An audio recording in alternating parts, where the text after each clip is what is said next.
Hello, Opening Pathways viewers. This is Tom Lenoble. It's good to see you again. Today I have a very special guest, Charles Comier, and Charles is many things. He's an Ironman, three-time Ironman, a super bike racer, an Ultra K runner, 100K, if you can imagine. I would be in a coma. And he builds multi-seven-figure pipelines. His business is Top Leads GTM. So, Charles, welcome to the podcast today. I'd love for you to share a little bit about what you do and what sparked you to do what you're doing. My friend, my mentor, Tom, I'm excited to be interviewed by you because I know you're next level when it comes to EQ, question asking, and understanding humans. So, yeah, a bit more about myself. Been an entrepreneur for 10 years. I've done a bunch of things. My first business was nootropics. Then I launched a bunch of agencies. Nowadays, it's more SaaS and AI. I manage over 2,000 employees in the last 10 years. And then I went from this to AIs in automation, which is a very unique and special move, which I'm seeing the fruits nowadays. And just a curious human being. Yes, an ultra athlete. Nowadays, I'm into music. So I have these guitars and all of that. And yeah, it's a new path to life. I'm about to be a dad as well. I guess that'd be a fun topic Congratulations. today. But thanks. Yeah, I'm just glad to be here because I know talking to you feels like therapy. So happy to be here. Well, it's good to have you here. I want to know when you started this business that you're doing now, and I'm talking about the GTM business for the moment because you have many.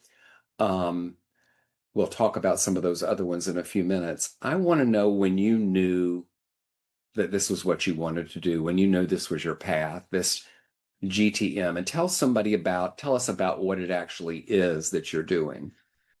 Yeah. First, some background. For example, my first nootropic business, I think that's what I'm more meant to do, like moonshots and very intellectual scientific stuff.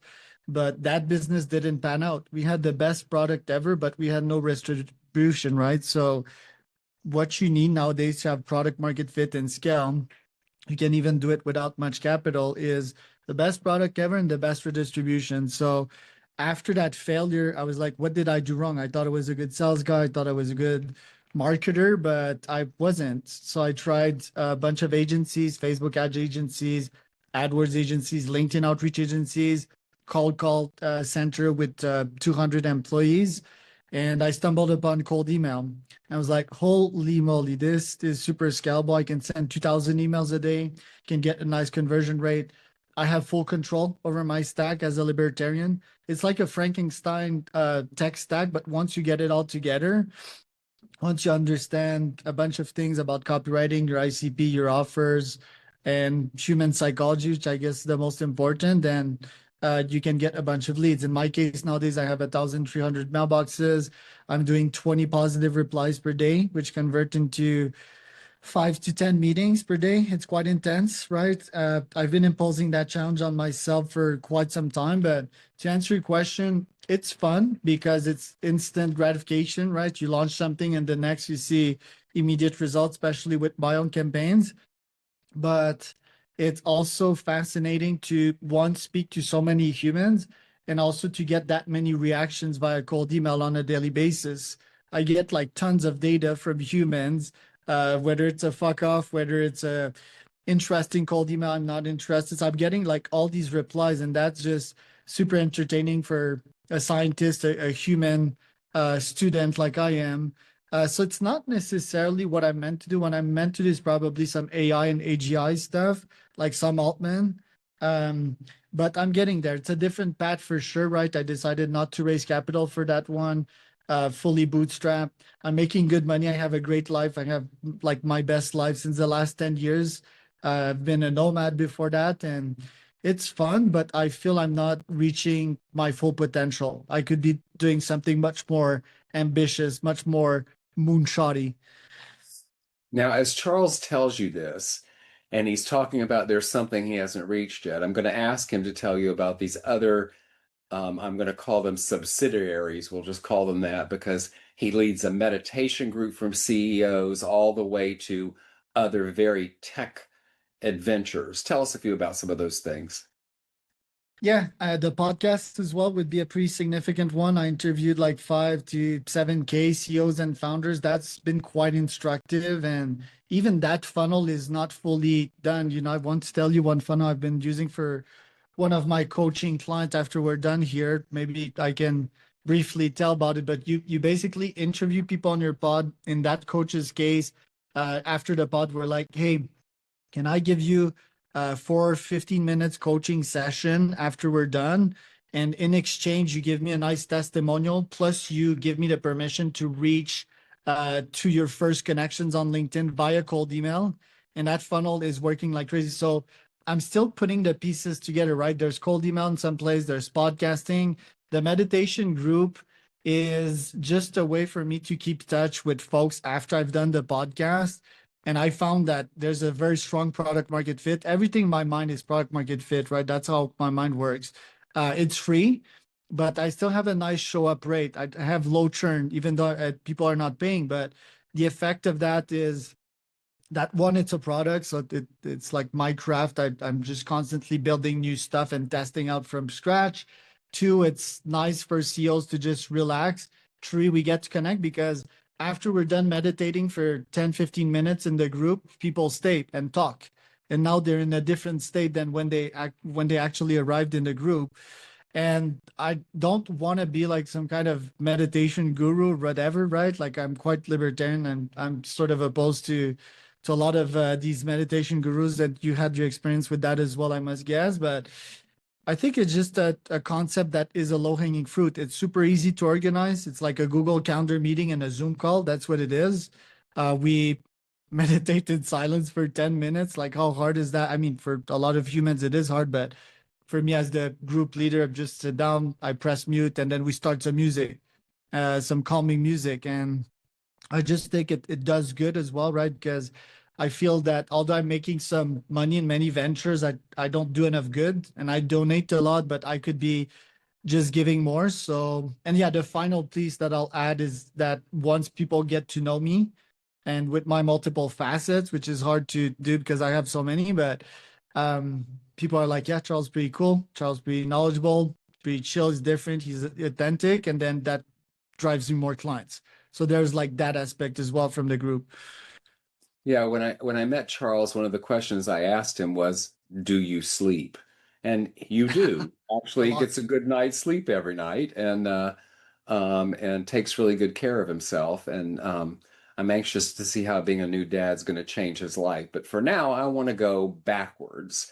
I want to go back in time because there's something that happened. There's something about Charles's early life, some role models or something that occurred that put you on this path that you're on today. Something had an influence. I want to know what it was. My dad first, not directly because, for example, I'm about to have kids and I'm gonna bring them into business for sure, and I'm gonna actively teach them. I love seeing brains grow. I haven't lost that, even though I don't deal much with employees nowadays. But my kids, for sure, if they don't end up entrepreneur, it would be very odd. I don't expect that to happen. Although I don't want to impose anything on them, but I think with AI coming, everyone's going to be entrepreneurs in the future. You're not going to have a choice. It's either this or you're on UBI. So my dad, subconsciously, I would say, because I would come back from school and he has his office in the garage in our house, and I would come in from the side door. So every day I would pass in front of his office with him making phone calls and managing stuff with his marketing consultancy business for 10 years, right? So what that does to a subconscious is like, oh, this is like normal, this is comfort, this is fun. And my dad is middle upper class, I would say. It's not like he had the success that I had, but um he was still pretty wealthy. He had a Lexus, a BM, and all these toys. And that I looked up to my dad. I was like, yeah, the kids don't have these cars in their parking. My dad's pretty cool. Obviously, my dad has his flaws as well. I have my own flaws. But yeah, but one thing with my dad and also with my grandfather, the dad of my mom, he was a dentist, and both of them were incredibly generous, right? And that like that is me. That's Charles. It's like full abundance. It's always giving, and so I think that really latched on me. My first mentor that technically and consciously taught me stuff was a pretty controversial guy, I would say. His name is Dom, and I worked with him for a year or two. I started as a sales rep for him, making 200 phone calls a day. So that's really technical. And that's ultimately how I grew a shell, because in my teenage years, I was sort of introverted. I was into video games. I was quite good at it. I always had a good brain, but I had this gigantic ego, that was preventing me from doing anything. Getting ladies, for example, I was always like, yeah, I don't want to step too much into that, because else I'll get rejected, right? So that fear of rejection was still present in me till I really started hitting the phone calls and getting 50 fuck offs per day from engineers and architects in Canada. I was selling LED lights. The company was Dom's. And yeah, I did like 3 months of that. So that really like broke me, but in a good way. And after that, Dom realized that I had deeper talents, mostly in marketing. I was really entrepreneurial. So he promoted me to CMO in the company. Eventually, we became business partners, which is really odd. Like imagine a 45-year-old starting a business with a 20-year-old, right?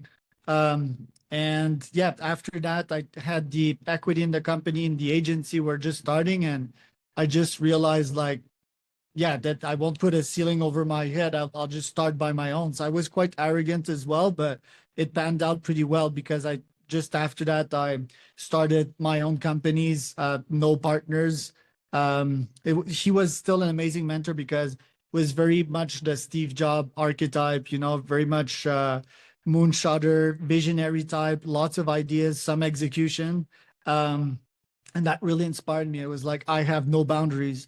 I can do anything that I want in this life, and I'll just go catch my dreams, and it was a very good move. It's been 10 years now. I still think I have way more potential, but this shit is hard, like I'm maxed out at 99.9, and if you want to get to the 99.9999, that would be like, I don't know, the Uber founder, that would be Mark Zuckerberg, right? And these guys, they're just they're very strong competitors, right? Like, I mean, you work with Mark on your side, like this guy's like an alien, right? He's so good at so many things. So that's the level I'm seeking to get. And yeah, if you have some tips on how to get there, I'm all ears. Yeah, yeah, yeah. I want to know something. Along this journey, have you ever doubted your vision? No, I never. knew that was the Um, answer. yeah, I and that's a synonym with arrogance, right? Or another more gentler terms would be um, innocence or delusion, right?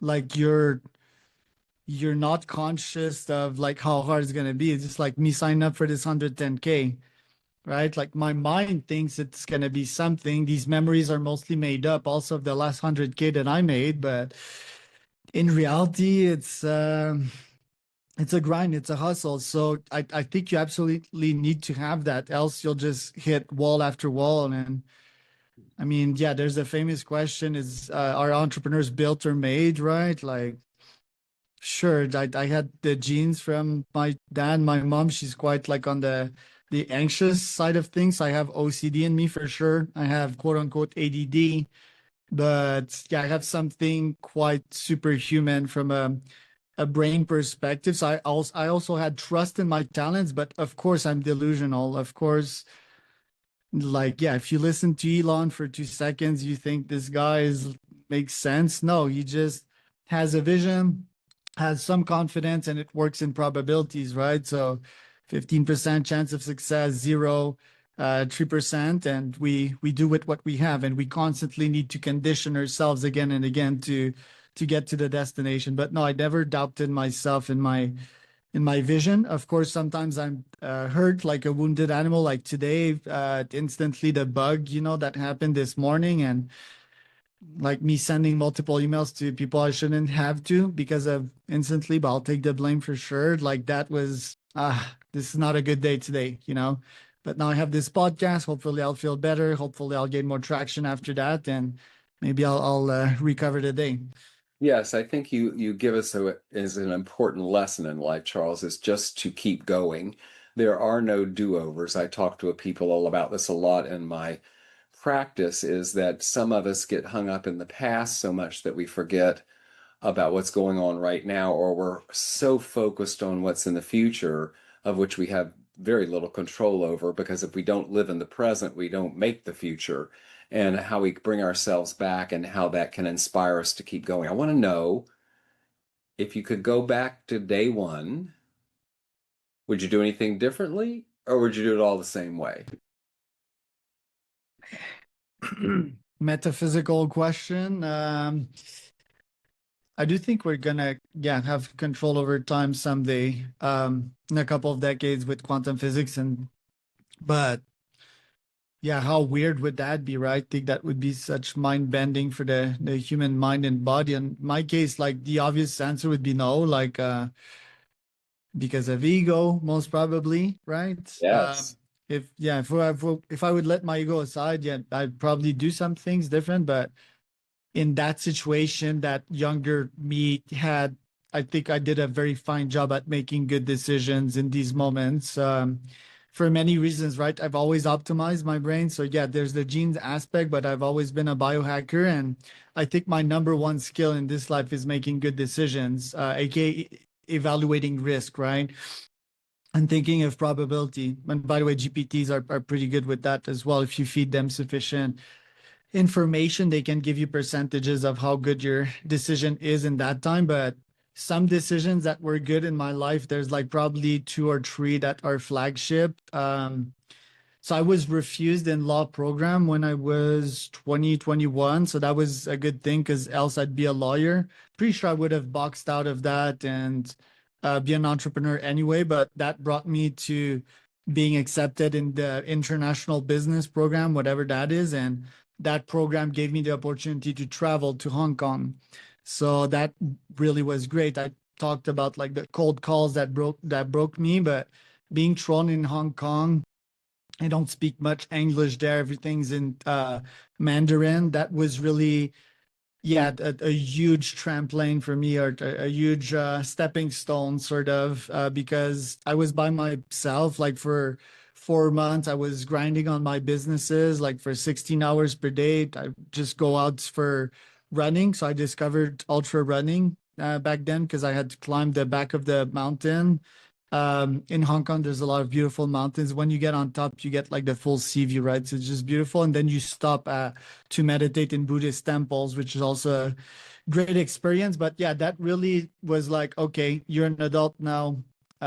You can run your business from a distance, make money from your laptop. That was in like 2015 or something like that. And that gave me huge confidence. So I came back from that trip back in Canada. And from there, I decided to pack my bags and not live with my parents and travel the world, So booked the cheapest flight, cheapest Airbnb, landed in Oaxaca, Mexico, which is where I met my wife. Then we traveled the world together while I was building my businesses for like 5 or 6 years from a suitcase. And which was like the second best decision I made. And three was probably committing to her and stop like chasing like quick relationships left and right. So because I think that's quite pervasive over time as well. And yeah, after that, I guess like dropping some business, launching some new business overall was good decisions. It's not perfect, but it very much reflects who I am, and that I very much like, like the rebel, the freedom seeker. I have a life that is very, very different from most human beings. So I'm proud of that. Even though like I could be doing more, I'm still proud of what I built so far. Yeah, yeah. So I want to know this. Let's go back a little bit. Someone back then, back before all this, was watching you. What would surprise them most today?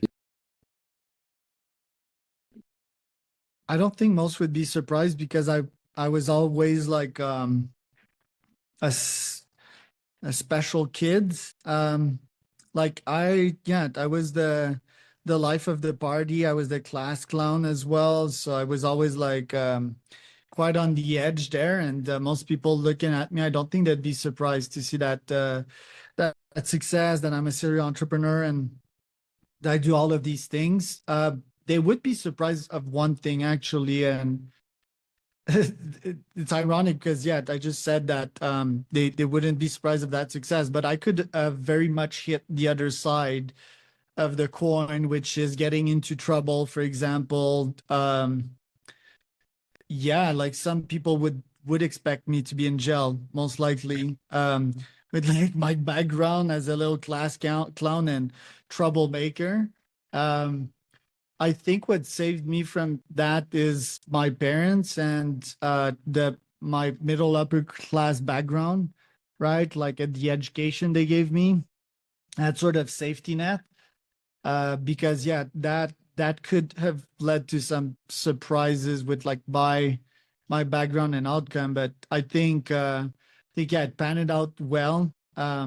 The fact that I straightened up because I still have friends that they haven't found their way. Not that they're in jail, but they just haven't found their footing. Late in life, and yeah, that could have gone wrong for sure. And I think some people would see that. Yeah, so tell me this. You've been on this path of this life Charles has been having. What have you learned along the way about trust? Trust is everything. Trust is how societies were built. Trust is our currency. Like there would be no money if there wouldn't be trust. So, hmm. Well, early on in life, I had some experiences which made me distrustful of authority, not humans, right? Like authority. So the school system, I was always good at school, but many times I was outside the class because I was disruptive to the teacher. Miraculously, I had my full education, right? I dropped out of uni by purpose, but every year for 12, 15 years, they threatened me to pull me out of school because I was making too much trouble. What saved me was my brain, my grades. And yeah, you can ask yourself, what does that do to a brain, right? It must create distrust, right? Distrust in the authority for sure, even up to this day. Government, ooh, like I don't get along well with the government or bureaucratic processes or actually anyone trying to tell me to do something. So I don't try. Also, that's good because I don't try to tell others what to do. I'm very much a libertarian, right? Like I want your freedom. I want you to be happy. Why would I not want that? Um, yeah, it's been quite interesting this background for sure, but trust, I love humans that I can tell you like I've always had a fascination with human psyches and how they are that way and everything that you Tom lived in your life, whatever that is. Like, and I understand also and that has been more recent, but that at we all have like huge challenges, right? And at some point you may be stroke from a dead angle that you haven't seen and you might get mentally wounded by that, and I think there's like beauty into that as well, into resilience and grit and going through life. And I'm human as well, although I do think that a lot of humans are not exploiting their full potential. So I do trust in humans. I'm like default trust. I don't assume also like that other have bad intentions. A lot of people do that. I just think that we're all imperfect and that sometimes we're low energy and we cut corners. I don't think that most people are evil. I very much believe in humans, which is why I think AGI will do a lot of good to this world. I think trust is everything. Me, it's always default trust all in. If you wrong me one time, yeah, I'm just gonna take my distance, right? I won't interact much with you. If you wrong me twice, then yeah, it's game over pretty much. Um, but I think most humans, if you put full trust forward and you go all in, they'll also put some of Yes. theirs. So that's my thesis. Yes, yeah, good, good, good. Yeah, I remember in fourth grade, I was getting in trouble a lot, and um, I got to fourth grade, and um, the teacher recognized it and realized that I was bored. I would finish my work. And so we had these rooms that had a little door outside. So she let me go outside and have a little garden. And it really changed the course of what likely was going to happen with me because as I got older, things were probably going to get a little wild. And instead, someone had the foresight to see this kid's just a little bored. We need to keep him busy. He's finishing earlier. And so that was interesting for me. It is. And I too, like you, try and trust everyone. But once you break it, I'm gonna Game not. over. It's not even about any kind of revenge. Or I don't know. I don't go there. I'm just on guard now. I'm just gonna watch for what that means. And so it's true. So let me ask you a question. You know, you work with a lot of tech people. You're a tech guy yourself, and I talk to a lot of CEOs and founders, a lot that are in AI, which fascinates me, all the different areas people are in, from healthcare to psychology, you name it, they're there. One of my favorite recently, this guy speaks of about collaborative AI, where it's almost like having your assistant that's by you. And the more you get to know your assistant, the more the assistant gets to know you, the more efficient you get, the better you're able to do and show up to what you really do, whilst this AI collaborative person is supporting you. But I hear from people there's technology is racing forward. And I remember I've been around for a while, and I remember watching the first fax and thinking that was magic. And then we got email, and people thought that was the best thing. And then we got the internet, and that was the big radical change. And social media, we had a radical change. And I think AI is bigger than any of those. And I think we'll see some things shake out over time, just like any other industry that happens. But as it's racing ahead, there's this challenge of how do you keep up with technology and keep the lights on. So, what are your thoughts about sustainability in a business at the same time with the need to stay current on technology? Right. First, I also had a teacher that believed in me in fourth grade, Louise Lacourse, probably the only teacher that I remember. So shout out to Louise. Sustainability and yeah, efficiency when it comes to AI and having it in your business. I think it's essential. The tip I often give to most people, and that applies to probably 95% of humanity, is use ChatGPT on a daily basis. Have it on your desktop, right? In your computer, have it on your phone. Even when you're on the toilet, use ChatGPT instead of going to social media. Like create, ask it questions. And that is probably the number one skill still. It's asking question, right? Like that's a meta skill. It's so powerful. Have it do deep research. Try the agent mode. You can also do that on the toilet. Ask an agent to go scrape like all the guests from Theo Vaughn's podcast, for example.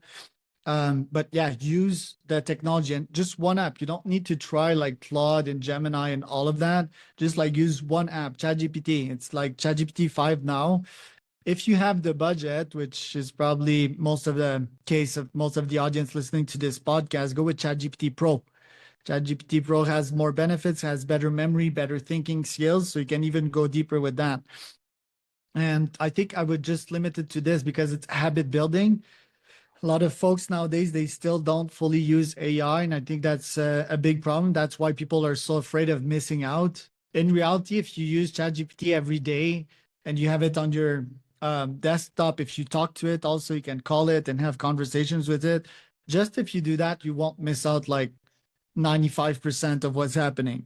It's the Yeah. best model, right? And then you can even ask it, like, what are the best AI apps? In my case, just practice just asking better questions and on what it fed you, prepare more questions, right? And eventually can grow deep. You can grow brain cell and truly merge with AI. So that's my thesis on it. I mean, we could go deep and talk about like AI, personalized AI emails, how I scrape my lists and all of that, but I think just that skill alone is probably gonna do that the 95% benefit because you can also use it for copywriting, for research. You can even tell the agents to go and outreach for you on LinkedIn. So it's so all Yeah. encompassing. This app is just crazy. Yeah, we're going to talk about it offline, but I found myself lately arguing with it and having a confrontation with it. And the other day, I found myself screaming at it. And of course, you're always right. It tells you you're absolutely right. I'm so sorry. Let me get right back on that. But I'm obviously not doing something correct that I'm arguing with ChatGPT. I want to know this. So tell me this. How do you make the decision on when to pivot or push, go through? Yeah, the sycophanticness of ChatGPT, I'm not sure if they're ever gonna fix that because it's part of the addiction behind the product. You know, like Facebook has an even nastier addiction, and it's promoting all this angry and shit content in front of your feed. That to me is destructive. ChatGPT sycophanticness is a bit lower. It's still pretty bad, right? Because especially if there's a lot of megalomaniacs out there. Imagine like an AI that's always telling you, yes, you're right. You're completely right, Charles. This is exactly it. Well, it's not. Like me, I'm a truth seeker, so this is pretty bad. But how I decide to continue or pivot, it's a very complex question. I think it's still a gut feeling. In my case, when it comes to cold email, there's people check open rate. I don't check open rate because this will actually reduce the open rates, the real ones, because email and spam filters actually track that. There's reply rate in a campaign that will indicate that there's interest. Positive reply rate is even a step further. Then meeting email to meeting rate is another metric that I like checking for if there's product market fit or not, if I continue or if I discontinue a campaign. But the most important one would be the close rate, right? So how much close one do I have with this specific campaign? And when I'm talking about a campaign, I'm talking about an ideal customer persona and a product offering, right? So it's always like testing these two things. So when we're talking about a business nowadays, I'm testing less startups than I used to. Nowadays, I have top leads, I have Clutch GPT, which is like top leads but agentified. I have podgun.com, which is a podcast platform. So sort of realize that this is my niche, podcasting, cold email, and maybe mastermind. Outside of that is pretty much of a moonshot in AI, of course. When it comes to testing multiple offers for top leads and testing multiple ICPs, this I do every day. So for example, my ICP, their psychometrics, their demographics, what school did they study that? How fast growing is their company? Did they go to YC, for example, their funding and all of that? So I test all of these things, and with time, I would say that it's all up there. Of course, there's my AI that takes notes out of what product market fit I get, but it's mostly like a gut feeling. I just know when someone's a good fit. So for example, nowadays, if we check my campaigns, I have McGill campaigns, which is like a university in Montreal. I do well with Canadians that have IQ and EQ. I have campaigns that are like ex BlackRock or ex Google that I've been deploying for you as well. I'm targeting YC. I'm targeting deep tech, for example. So these are all tests that I have.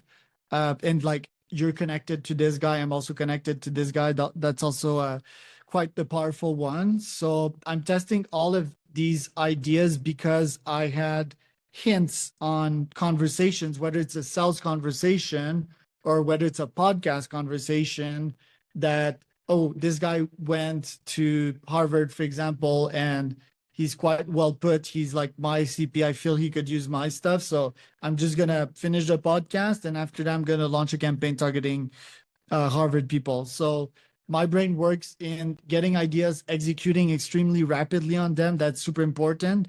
And then analyzing the results, and then just like a forever loop. And with time, you get to a very narrow ICP. Yes. So there's that brain going again. I have to remind Charles every now and then that my brain isn't going that fast anymore. So I want to know what impact you're most proud of personally, not publicly. Hmm. It's a tough one. Like I said, it's not like if and by impact, you probably mean like externally. I think, well, in my personal life, I think it starts with me, right? Like it starts with like being where I am today and not having gone in the dark underworld, sort of. Let's start with that.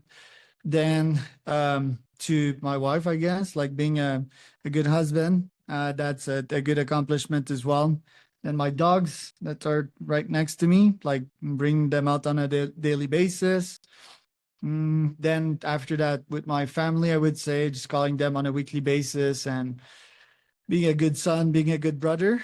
And then I would guess to my community here, I don't know, like supporting the local economy, giving out money to people in the streets, and